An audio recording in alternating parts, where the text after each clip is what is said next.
सांसें केवल हमारे जीवन को चलाती नहीं हैं, ये हमारी भावनाओं का दर्पण भी होती हैं।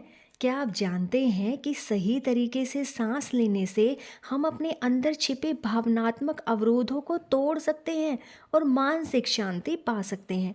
तो गांव के एक कोने में रमन नाम का एक युवक रहता था। रमन एक मेहनती व्यक्ति था, लेकिन उसकी ज़िंदगी में एक अजीब सी बेचैनी थी। छोटी छोटी बातों पर गुस्सा आना, पुराने दर्द की यादें उसे सोने नहीं देती थी।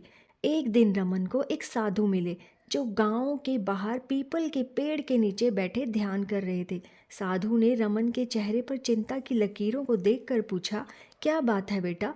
ऐसा लगता है जैसे तुम कोई भारी बोझ उठा रहे हो। रमन ने अपनी पूरी कहानी सुनाई। साधु मुस्कुराए और बोले, तुम्हारा बोझ तुम्हारी सांसों में है। इसे ठीक करना सीख लो और देखो कैसे तुम्हारी ज़िंदगी बदलती है। उन्होंने रमन को एक विशेष सांस लेने की तकनीक के बारे में बताया। तो सबसे पहले डीप ब्रीदिंग। साधु ने कहा, सांस को धीरे धीरे गहरा करो और हर बार छोड़ते समय अपने दर्द और चिंता को बहने दो। नाड़ी शोधन प्राणायाम यानी ऑल्टरनेट नॉस्ट्रिल ब्रीदिंग। उन्होंने सिखाया कि बारी बारी से नाक के छिद्रों से सांस लेना और छोड़ना हमारे शरीर की ऊर्जा को संतुलित करता है, जिसे अनुलोम विलोम भी कहते हैं। Humming sound.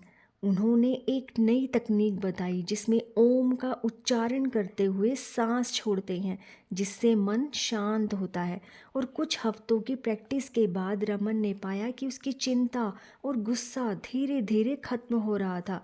अब वह ज़्यादा खुश और शांत महसूस कर रहा था। तो इसके पीछे के साइंटिफिक एक्सप्लेनेशन भी देख लेते हैं।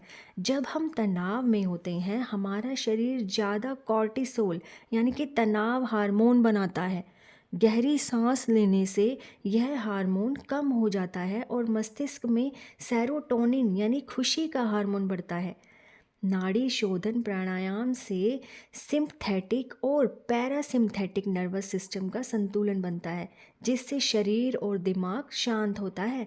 ओम का उच्चारण करने से वाइब्रेशन हमारे शरीर के ऊर्जा केंद्रों को जागृत करता है, जिससे अंदर छिपा तनाव निकल जाता है।